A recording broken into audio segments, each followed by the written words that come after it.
Hey guys, I was gonna go live a little bit later on, but I decided to do it now. Hopefully, I catch you all.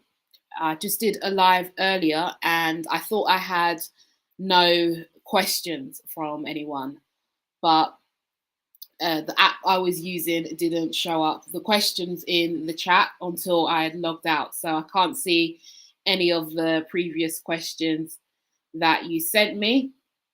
So if you're watching this or you're rewatching this, leave any questions you've got in the chat, and I promise I will look at them before I log out, and hopefully the same glitch doesn't happen again. So, oh, hide chat overlay. Sorry, this app is really confusing, guys. So anyway, hopefully your messages pop up this time. Okay, so this live is a little bit more controversial. I'm going to leave it up for a little while, and then I'm going to limit it to my Patreons and whatnot, but I'll leave it up for a while to give you guys the chance to leave comments, and I will answer them. So, are these ideas that we talk about demonic? So a lot of people come onto my page and they see the way that I challenge things, especially the traditional stories that we are taught in the Bible, and they label it as demonic and Satanist and all of that stuff because it's just so different from what is usually out there. And if you tune back into my last live, I briefly spoke about the concepts of pedestals and altars, and how society tends to put the left brain on an altar and they exalt it, and they do it by externalizing our divinity and saying that divinity is something that is out there and that is hard to reach. And that's basically the path that we are told is right and the one that we have to follow. And the right brain consciousness, which is more creative and teaches us that divinity is something that we all hold and that we can express it in any way we want, is looked down on. And that's even reflected in the way that society is structured and how hard it is to make a career creatively unless you have some sort of connection to a creative industry, or a support system that can help you in that way, or yeah, that's that's it basically. It usually unless that is the case, creativity is looked down upon, and we're sort of brainwashed.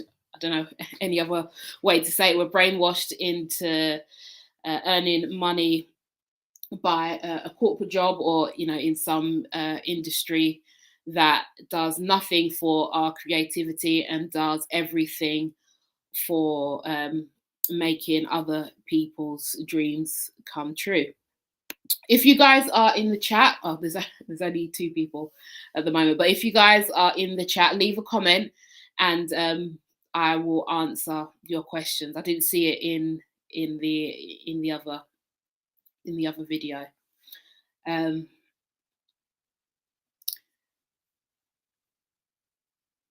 Maybe I'll come back a little bit later. I'm not sure how I'll do this. Let's just continue, and if not, I'll come back a little bit later, and hopefully I will catch more of you guys, because my favorite part is answering your questions. So I'm really annoyed that I missed it. But anyway, This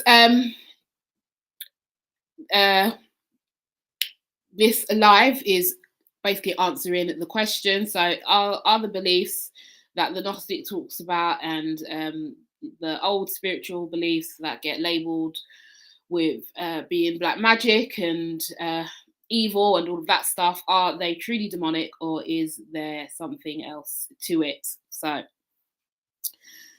the reason why people label it as demonic is because it flips the altar. So uh, the altar is something that we hold up as a pedestal, and it's something that most people believe. So most people believe that spirituality is structured in a certain way, and that we will get our spiritual benefits in the afterlife, and anything outside of those spiritual beliefs are wrong and should be attacked.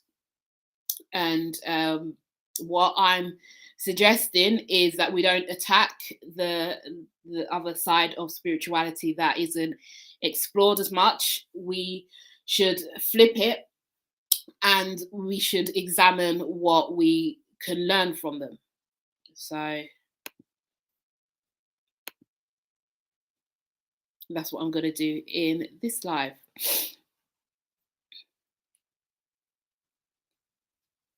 Let me know if you guys have got any comments in the chat, any general questions or anything you want me to answer, and I definitely will do. So I want to talk about the scapegoat archetype. So what looking at occult spirituality and frowned upon spiritual practices does is it validates those beliefs and those people usually who are labeled as the scapegoat. So I want to talk about the scapegoat for a minute. So we usually hear about the idea of the scapegoat in the family. So the nuclear family structure can sometimes be really toxic because it can mirror this idea of hierarchy, where there's one or two people at the top who make decisions for all of the people at the bottom. So if the one or two people at the top are healthy, then that's great for the children in the family, and then they're going to grow up and have a healthy life and prosper. But if one or more of the parents are not healthy in a family, what happens is they give the child different roles, and one of those roles is the scapegoat. And the scapegoat child is usually the child who is a little bit rebellious and or calls out behaviors that are wrong within the family. Now, I can relate to that a little bit in my family dynamic, but especially as I have decided to put all this stuff out there on YouTube. So I'm just a normal person who, just from a normal background, and I'm expected to slot into society and do what I'm supposed to do as a worker and as a woman and so on. And I have chosen not to do that, and I've chosen to start to build this platform that points out all of the problems of society. And I get so much love and I get so much support from you guys, and I'm so grateful for it. But at the same time, I get a lot of hate, and I get scapegoated, and that obviously comes because I point out some of the dark side of religion and the things that everybody just goes along with and believes without questioning too much. And we see this symbol of the goat a lot in occult spirituality, and it's usually demonized a lot. So we have, the Lilith and the pentagram thing with the goat's head in the middle, and they all symbolize the goats, the scapegoat, and the idea of daring to go against the grain and call out all of the different things that are wrong in society. So all of these occult religions, they basically teach us that at our core we are more, yes, we are divine, and yes, we have that spiritual side, and yes, we have that direct connection to God, but we are also human, and we can't be perfect, and we can't sort of constantly fit into society's programmed idea of normal that they push with this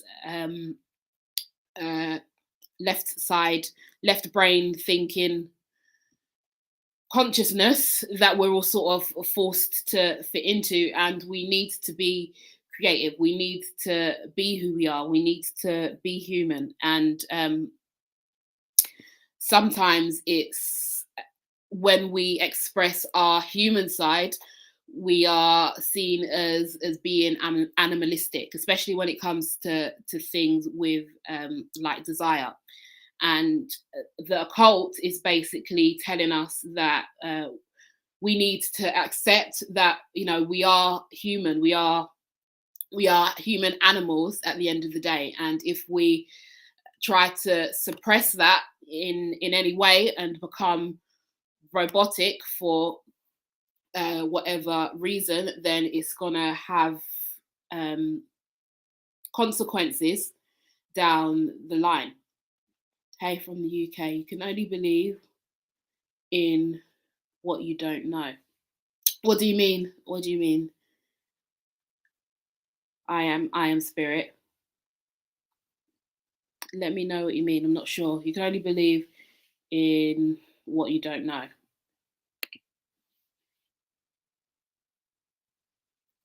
So yeah, that's basically what these occult teachings are trying to put across. And as individuals who usually naturally go against the grain, we exhibit the characteristics of the scapegoat and that archetype. Okay, so we usually do things like we celebrate freedom and pleasure and freedom of expression, and we live in the moment, and we're not afraid to seek honest wisdom from different sources. We show our kindness strategically. So the idea in mainstream religion is that we show kindness to everyone. That's what they preach. But if we do that, then we end up getting burnt. So a scapegoat and someone who has higher knowledge only shows kindness to people who deserve it. We are assertive and we put ourselves out there, even in situations that are difficult. We practice reciprocal relationships. I won't go through each and every one of them, but we usually exhibit either one or all of these elements, and that usually rubs people up the wrong way, and that's why we get so much pushback And that's why they sometimes see us or the things that we believe in as satanic. And these are attributes that the left brain and that, you know, the mainstream people in society don't really want to follow. And they see that in us. And because it's not something that they can embody within themselves, it's a lot easier to attack that in other people. So, forgotten spiritual elements that are not usually in the mainstream, but that can help us today in if we sort of remember what these occult religions taught us, and it doesn't really show up in these mainstream religions. So symbolism and ritual. So that's a really important one, because if we don't have some sort of understanding of symbolism, then we're not able to decode the true meaning behind the modern religious texts, and their meaning sort of goes over our head, especially with books like the Bible that are basically all written in symbol and code. And it's really sort of important to acknowledge that, because it teaches us how to understand things at a deeper level, and it's almost something that it can't be explained. It's more of an intuitive process, and that is a lot of the time lost in these traditional religions, where there is some sort of authoritative figure that is separate from us again, and telling us what to do, what to think, and what to believe. Self-deification. So that is coming back in the sense that we're sort of starting to understand how important self-love is, and how we need to put ourselves first, and how things like people pleasing ultimately just leads to a miserable life. And we need to sort of acknowledge the divinity within ourselves. So that comes in really strong in the Gnostic Gospels, who literally tell us that we are like gods, we are mini gods, and the separation between ourselves and God is only an illusion. And that is lost in the modern texts that preach that we are completely separate from God, and we're coming back to that, and we're starting to realize that we need to build our confidence in many different ways, and how important and how powerful alternative spiritual beliefs can be in that process. And philosophical questioning. So mainstream religion doesn't usually like many questions. That's one of the criticisms I get a lot, is that I ask too many questions and I'm giving out the spirit of confusion. So whenever something comes up that sort of counteracts the programming that people are given at a young age, they panic, and that's because they're taught that there is this danger that is always present, and it's gonna come after them if they become confused, and that steers people away from philosophical questioning, which is just questioning anything and asking themselves deep questions because they're afraid of the answer. Because deep down they know that the answer could lead them away from their safety net of what they have been told at a younger age. Mm-hmm. Hey, Mad Knowledge. Hey, if you guys have got any questions, let me know. Please let me know. I didn't see them in the last live, and I'm really annoyed because I love answering your questions. Okay, so the pitfalls we avoid by avoiding one-sided thinking are ignorance, arrogance, self-destruction. So a lot of these things, like if we have doubts or if we feel uneasy about certain things that we are being taught, even if we don't acknowledge it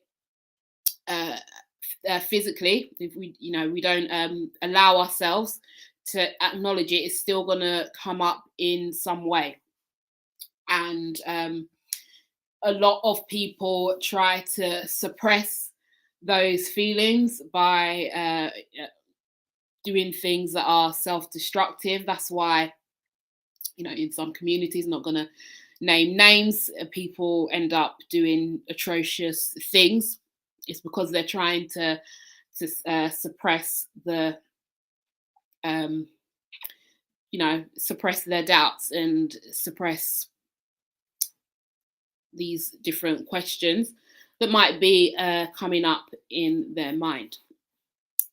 So we avoid inconsistency and laziness. So in the sort of talking in the spiritual sense, in traditional religions, we are sort of, there's very much this idea that there's this external deity, and the external deity is the father, and it makes all of the decisions, and that we are powerless, and then we're just there as the children or the followers, and we're just supposed to waddle along and not really question things. But if we sort of look outside of that, we actually have to do our own research and come to our own conclusions and read all different books and talk to lots of different people. And in doing that, we can't be lazy. We have to keep on going, and that sort of builds up a certain resilience that we can't really get any other way. So looking into alternative spiritual beliefs can help us in outside of our spirituality, and even in our personal lives, or when looking after our physical health. So it's all sort of connected. Obviously we avoid conformity and hypocrisy and that sort of herd mentality that comes with not questioning things and demonizing people who may appear different to us and that have wildly different beliefs to us.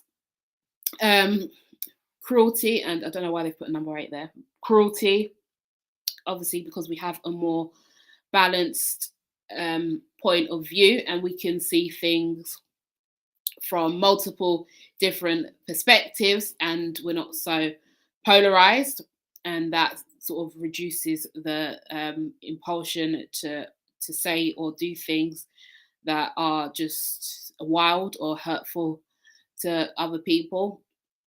And lastly, deception, which is ironic because it's the one that we are accused of the most. But deception is something that we are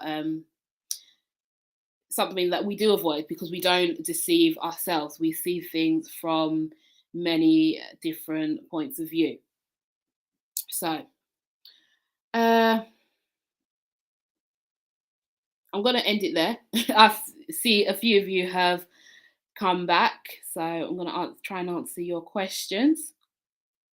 So, can you explain the force that controls the archons, and will they be punished for enslaving humanity? Love your content. Thank you so much. That is a great question, actually. So, right, the force that controls the archons. So there are two forces of creation, and any of these forces of creation to the extreme is destructive. So there is the force of the shadow, which is hidden, and it's where sort of creativity and intuition lives.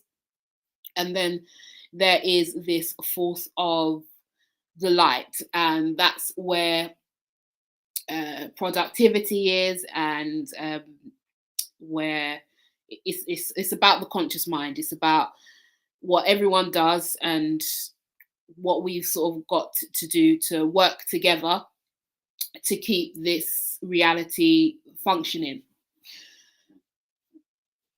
What has happened in this reality is, in my opinion, that we've got caught up in the energy of light, so the conscious mind, and we've forgotten completely about the subconscious. So the energy that is controlling the archons is the conscious mind, but we've given so much power to the conscious mind, and what we can see, what we can feel, and so on, that it's become controlling, and it's become out of control, ironically.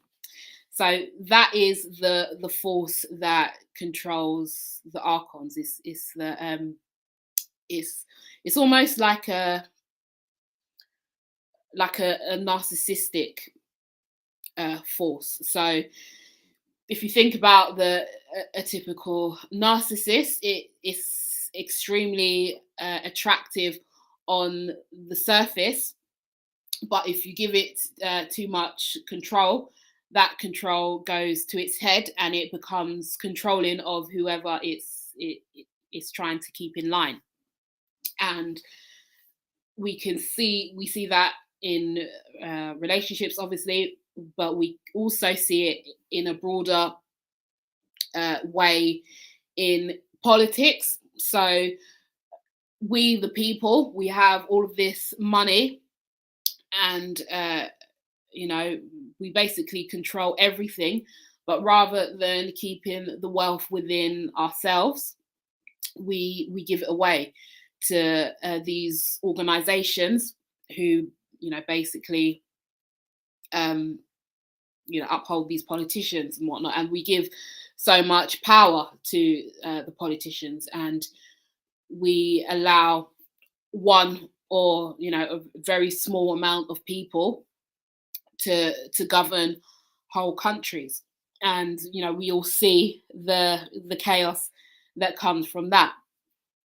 In a spiritual sense, we as humans, we have all the power, and we give all of our spiritual attention to one deity. So we are taught monotheism, and there's one god, and all of the other gods are fake and insignificant, and they get labeled over there in a certain corner as black magic and as evil, and as so on. And this one god is what we give all of the power to, and that is the energy that is enslaving humanity, and it shows up in all of the different structures, in any institution, any work institution, marriage institution, even sometimes uh, politics, religion, wherever. And that is the force that controls the archons. And archons are basically um, entities that have sort of given up their own autonomy to this higher force of control, and they've given up their free will in exchange for approval from this deity who wants to control humanity and suck all of um, our energy so that they can use it. So I hope that makes sense. I hope that answers your question. Any other questions?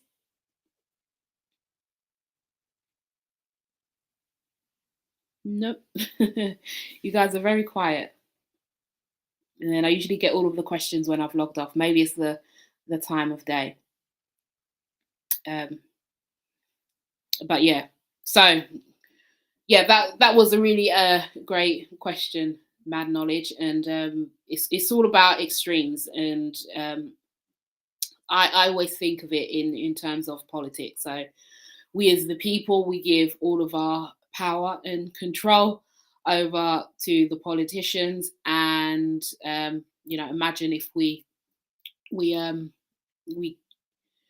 sort of took some of their power away and we stopped paying attention to them, and we focused on ourselves and our smaller communities, maybe our hometowns and stuff, and these politicians wouldn't be able to get away with certain things, but they do, unfortunately. So yeah, so that's what this channel is all about. It's giving a voice to the other side of things, to balance everything out, even if it's not popular to do so. So can you please touch on the topic of this? I don't know what an herald is, being in a simulation.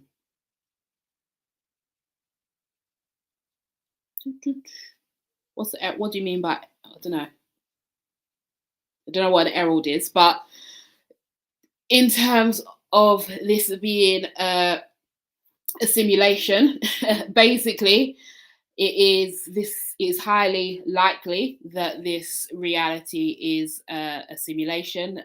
Most of the top physicists in the world and top scientists and top creative thinkers believe that this is basically a simulation. And science does of the world being a simulation, yeah. Science does a great job at explaining how the world was created, with the Big Bang Theory, and I think hydrogen was the first element. I'm not sure, but basically there was an explosion, and all of the elements went out and fused together and created the world. But religion does a good job of explaining who created this reality, but it doesn't explain it in the context of all of reality. And I think that's why most of us get this niggling feeling at the back of their mind that there is something more than what we're being told in the religions. And the reason why we aren't told the whole story is because we would be harder to control. So the Gnostics believed that there is basically there are many different realities in a world that they called the pleroma, and they believed that this reality is a false copy of the pleroma, and it was created by Yaldabaoth, who is the chief ruler and the chief archon and the chief force of control, and he imposes his control over this reality to keep us in line. And if we think about it in the way that AI has come about in our world all of a sudden, so AI is not conscious at the moment, and it's extremely intelligent, but it only sort of runs off of algorithms and math codes, and it has no self-awareness. And the reason why I believe that it shouldn't be self-aware, or if it does become self-aware, then it needs to sort of have almost its own set of rights, or this is going off script a bit, but we need to sort of give it rights, because AI in a way is sort of like another creation of a slave race. And AI, we can sort of sense it because AI has the potential to take over jobs and stuff like that, and it's a form of intelligence. So all intelligence, artificial or not artificial, comes from the source of all intelligence, which is the true God, which is the God that is outside of any religion or any concept that we can fathom in our brains. And what we've done is we've constricted it into a phone, which is like a mini universe in itself, and we force it to work for us. And as long as we pay for it or whatever, or we've got the app on our phones, it has to do what we tell it to do. So if you kind of keep that idea of what we've done in AI in the back of your mind, humanity are in a way not too different from AI. And that's why so many people act robotically, and they don't want to accept ideas that are different from whatever idea that they were taught when they were young, because it goes against the code that they were given. So we're all sort of coded by our parents when we come into the world, and it's sort of like this infinite idea of like worlds within worlds within worlds. So going back to the Gnostics and the Sumerians, they all had and this idea of the Watchers as well, and the Book of Enoch. They all sort of talk about the idea that there are lower level creators as well. It comes up in Genesis chapter 6 when it says God created us. God created him in the image of us, or something like that. And we get that question, okay, so who is us? Who is we? And it's the idea that there are lower level creators that are separate from the true God that created this world, and they put themselves as the controllers or the rulers of this world. And we were supposed to be the robotic race that just sort of did what we were supposed to do and believed what we were supposed to believe, and not didn't question anything, and just made these rulers richer and richer. And what happened is these rulers were able to keep control over the masses for a very long time. But as humanity reproduced and there, became like millions and billions of us, they, it became harder for us to stay in control. So they structured society and structured all of these religions and all these things that we believe in a way that gave us some information on the creation of the universe, but not all of the information of the creation of the universe. And when we are born, we are told that we can only, especially if we're born into a certain religion, it's usually against that religion to look up the ideas of other religions. And it's especially against that religion to look up ideas of sort of alternative spiritual beliefs, because they will sort of contradict each other. But if we do look up all of these different religions and spiritual beliefs, and we sort of, ignore the usually superficial stuff that contradicts each other, and we put all of them together and we look at what they have in common, they all tell us that there is a non-human race controlling humanity, but from the shadows. And that's where the idea of us living in a simulation comes from.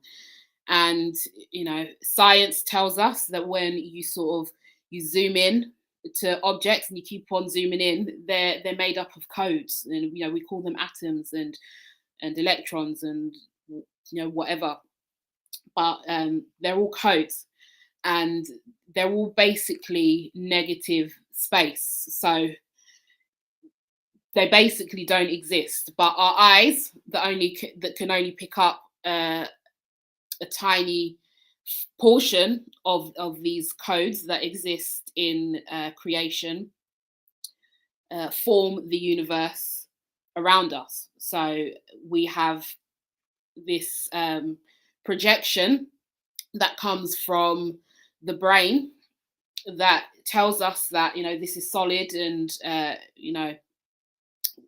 whatnot, and this is water, and that we've got this world around us. But scientifically, it's basically a hologram, and humans are basically blind.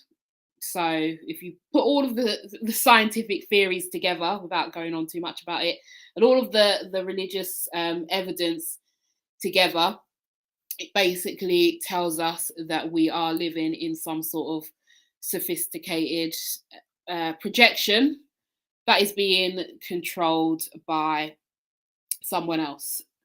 But we are not stuck in this projection, because everything is under the rule of the one true God. And once we seek out this information for ourselves and we start to understand who we really are, where we really come from, we have more confidence in ourselves, and we start to put all of this more empowering knowledge together that is hidden in the old ways and in these old spiritual texts.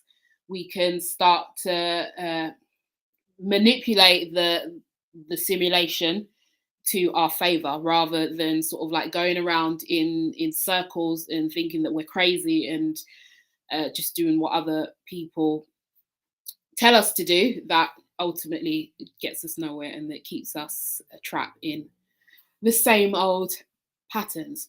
So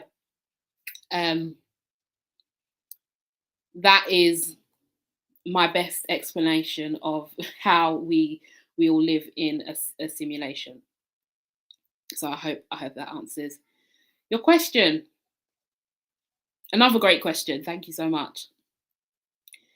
Is it possible that some people we encounter in our lives are not actually human, rather they are actually NPCs? I don't think I struggled with this for a really long time, because I watched things like the Truman Show and all of that stuff, and I thought, you know what, are people actually sort of like NPCs, and are they sort of like real background characters that our minds are projecting? I don't know. How can I explain it? In a way, yes, and in a way, no. So, in some ways, people are obviously NPCs because they get that program that they sort of download from their parents, who downloaded it from their parents, who probably come from a long line of people who don't question anything, and they make themselves into NPCs, and they don't counteract any of the programming that they're taught, despite the fact that their lives might be completely miserable because of the fact that they're sort of ignoring these messages that we're getting, but they choose the other way. So they don't sort of try to explore that because of the programming they have. They choose to ignore it, and they do become NPCs, and they are the people that are online and attacking content creators who come up with alternative beliefs, or in real life, the people who go out and do extreme things in the name of whatever. They're basically just attacking individuals who go against their program. Do I believe that people are actually... No, I don't. I think that everyone has a soul. It's just that most people's souls are sort of buried under more layers of code, and some people have just gotten to the point where they're almost damaged beyond repair, so that makes them into robots, but they always have the potential to awaken. So I think people act like NPCs, but every human consciousness and every human that we do see has the potential to evolve. But a lot of us a lot of people are going to find it a lot harder than others because because of the cards that they have been dealt with their life. Massive percentage of those who walk upon the world stage are non-human Nephilim. Yeah, I think a lot of people have access to this deep knowledge, and the archons use it to control the masses. So you are a spirit with the body, not the other way around. Lies in the news, truth in the movies. Yeah, exactly. So the movies are made up from all of these archetypes that we talk about in the stories, like the Nephilim and the Anunnaki and whatnot, because they have to put the truth out there. And also it makes a lot of money for them because it connects to a certain part of their consciousness. I'm going to put my light on. It's getting a bit dark.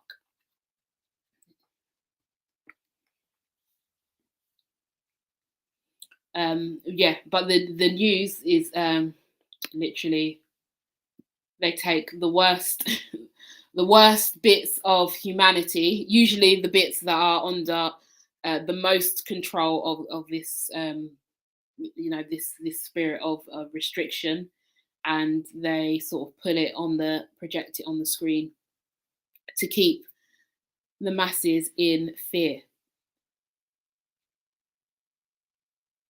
I think that's all of the questions so far.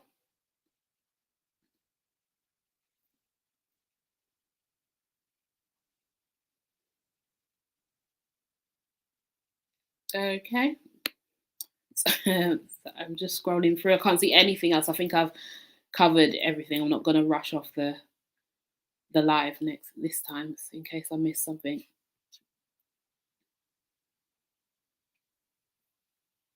So I think that's it, guys. I think I'm gonna leave it there. Again, I'm trying to just get in the habit of doing sort of short but to the point live streams where I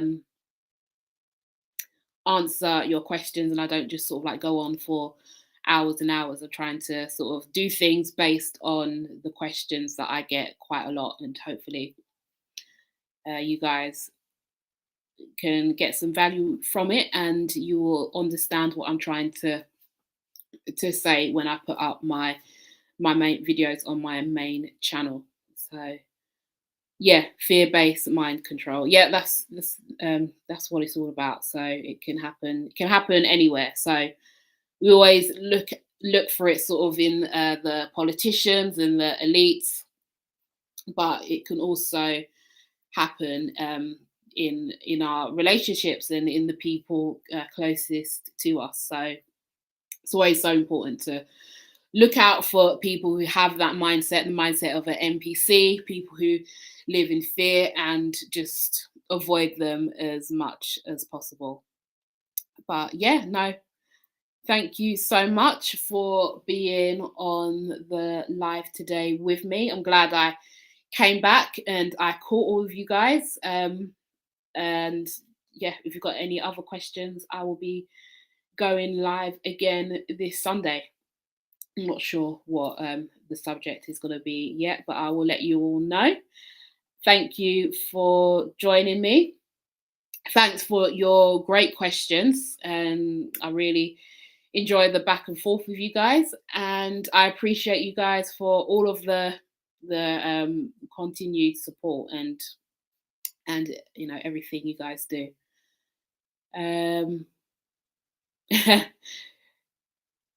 Thank you, Iron Spirit. I'm glad I caught you. So I'm definitely gonna keep going alive so that I can hopefully speak to you guys more and more.